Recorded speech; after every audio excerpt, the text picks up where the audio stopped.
Hello everybody and welcome to Superior MMA. This is my first video and let's just get straight into it. So Leon Edwards versus Colby Covington. So much build up, so much talk, so many things that happened.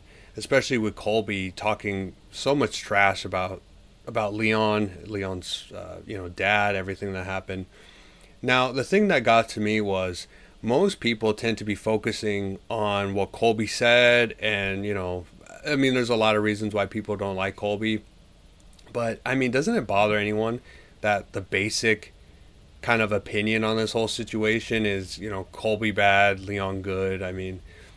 There's just so many things that people are overlooking here. And yeah, Colby went low when it came to, talking about Leon's dad. Definitely not a smart move. You never want to alienate your fan base or basically make people hate you so much that if someone wanted to argue in your favor, it's actually really difficult for them to do. But at the same time, it's just kind of like, Colby bad. And obviously the fight was just, it was horrible. And everyone hates Colby and everyone's like, oh, Colby sucks. He talked all this and he couldn't back it up. And yeah, obviously he didn't back it up. Colby's style is very much moving forward, kind of a mix of like boxing mixed in with takedowns. So he's always, it's perfect for him, right? He comes forward, he'll throw a lot of punches and then kind of feint for shots. And then that's when the punches land because, he's not the best boxer or even close to it. But those strikes land because people are so afraid of the takedown that they're kind of overlooking the punches. Same thing that happened to Conor with Khabib. Khabib only landed that shot because Conor was afraid of the double leg takedown essentially. But without that fear, he never would have landed that shot. But again, Colby, 2 years out, ring rust was just so horrible that, I don't know if anyone saw this, but at least in his first fight, like I think he was out of there for about a year before the second Usman fight. And you could just clearly see that it took him at least a couple rounds before he started kind of getting into the groove of things. Same thing happened in this fight. It seems like he learned from the Usman, his last Usman fight, and he decided to start slow instead of getting dropped like he did in the first round when he was trying to push the pace when he wasn't ready to. Now he waited till about the third round before he started to go. And of course, everyone's mad at Colby. He didn't really start to fight till the third round. And even then, he wasn't as aggressive as, Colby Chaos Covington, right? He's the cardio king. And yet he was on his back foot the whole fight. Like, how are you expecting to win when your whole style is all about moving forward? So, yeah, let's get that out of the way, right? Colby didn't fight his fight. Obviously ring rust was the main factor there. You could clearly see that. And I think he also knew he wasn't going to win. I think that's why he was attacking Stephen Wonderboy Thompson.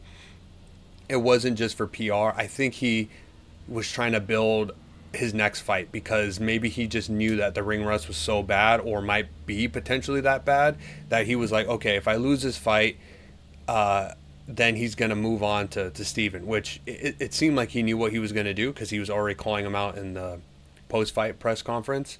And it kind of like proves that he did because he was talking about him at the press conference, the build-up.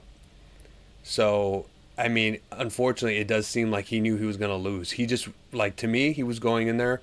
He wasn't fighting to win. He was fighting to, like, not lose too much value. Because even when the fight was over, he said, well, I didn't take much damage. But he didn't take much damage because he didn't move forward. And the next half of this video that I really want to talk about is also Leon. So everyone's talking about how Colby didn't move forward.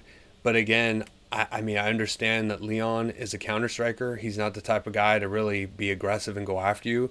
But if a guy is talking smack about your dead father and really pisses you off to such a degree that Leon was visibly struggling not to rush Colby during the press conference, you would think that a guy like that would be more aggressive. And obviously, like, he shouldn't be overly aggressive. He shouldn't, like, just throw everything he has at Colby. Now he's exhausted. But there are definitely moments in that fight where he could have pushed the pace. He could have thrown more jabs. He could have thrown more leg kicks. He could have done anything. So, Colby's getting the blame for the horrible fight. But again, Leon is getting zero blame whatsoever. Everyone's completely ignoring it.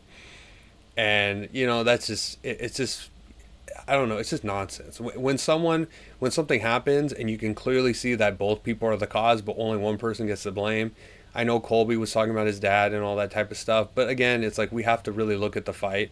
Unfortunately, the only guy that understood what happened was probably Bilal. He was the only one that said both guys looked horrible. I mean, Colby, just like Dana said, he really did look old in there, really slow. I mean, he kind of looked a little tired, not too tired, but again, he didn't push the pace. His punches were they weren't very impressive. He was just kind of throwing punches. Like, I know he's not a striker, but still, like, there was nothing in that made me think that he could take out any of the five guys in the division, even at his best, even without ring rust. It's like he didn't really seem to do much. But on the other hand, if you look at Leon, did Leon look good? Did his value go up?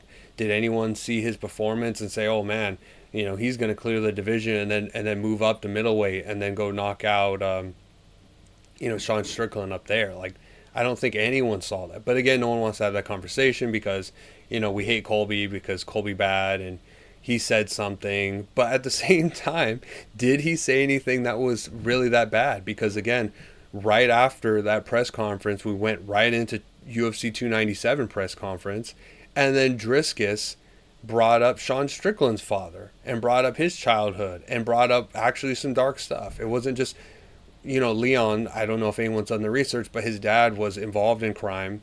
So was everyone in the area he lived in, of course. And then his dad got shot outside a nightclub, probably doing illegal behaviors or whatever. But either way, it was kind of like, you live your life like that. You live by the sword, you die by the sword, right? But at least with Sean Strickland being, I mean, I don't know the full story, but it sounds like he got abused by his dad. He's had a horrible childhood. He put it out there. And then Driscus, talks about, "Oh, I'm going to beat you like your dad beat you." And no one is saying anything. So this just seems like it was an excuse to hate Colby because everyone hates Colby, probably for his political reasons. But they try to make it seem, "Oh, it's not political. It's because we don't like him as a person. He's a piece of, this and that."